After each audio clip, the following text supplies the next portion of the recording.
Update करेंगे आपको। Senate की कायमा कमेटी खजाना का इजलास, इस्लामी बैंकिंग के नाम पर अवाम के साथ फ्रॉड का इंकशाफ हुआ है। अवाम के साथ इस्लामी बैंकारी के नाम पर फ्रॉड हो रहा है। चेयरमैन कमेटी की जानिब से ये मौक़िफ़ इख्तियार किया गया है। कर्ज लेने पर 25 से 30% शरह सूद लिया जाता है। सलीम मांडवी वाला है, उनकी जानिब से ये कहा गया।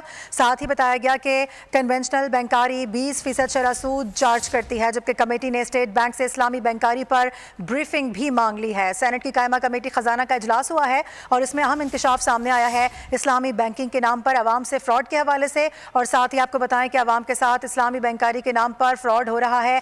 ये मौक़िफ़ इख्तियार किया गया है। कर्ज लेने पर 25 से 30% शरह सूद लिया जाता है, जबकि कन्वेंशनल बैंकारी 20% शरह सूद चार्ज करती है। कमेटी ने इस हवाले से स्टेट बैंक से इस्लामी बैंकारी पर ब्रीफिंग भी तलब कर ली है। उमर हयात खान से बात करेंगे। उमर, मज़ीद डिटेल्स दीजिएगा इस हवाले से।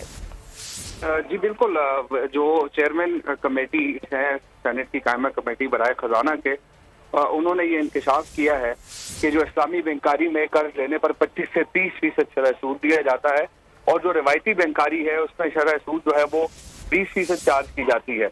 अवाम के साथ इस्लामी बैंकारी के नाम पर फ्रॉड हो रहा है। लोग इस्लाम से मोहब्बत की वजह से नहीं बल्कि माली मफाद के लिए इस्लामी बैंकारी की तरफ जाते हैं। और उन्होंने कहा कि मेरे पास कई केसेज आए हैं जिनमें इस्लामी बैंकारी में शरह सूद ज्यादा होने की शिकायत आई है और इस हवाले से कमेटी ने स्टेट बैंक से इस्लामी बैंकारी पर ब्रीफिंग भी तलब की है। और चेयरमैन कमेटी ने कहा है कि बैनुल-अक़वामी जो इस्लामी बैंकारी है उसके हवाले से भी मुरव्वजा तरीक़ेकार के हवाले से भी आगाह किया जाए। और इसके साथ साथ जो डिप्टी गवर्नर स्टेट बैंक है डॉक्टर इनायत हुसैन, उन्होंने कमेटी को यह बताया कि बैंकिंग के शोबे में जो रिवायती बैंकों का हिस्सा है वो 75% और इस्लामी बैंकारी का जो हिस्सा है वो 25% है। जी सही, ठीक है उमर, बहुत शुक्रिया आपका। सब्सक्राइब करें और बेल दबाएं ताकि कोई खबर रह न जाए।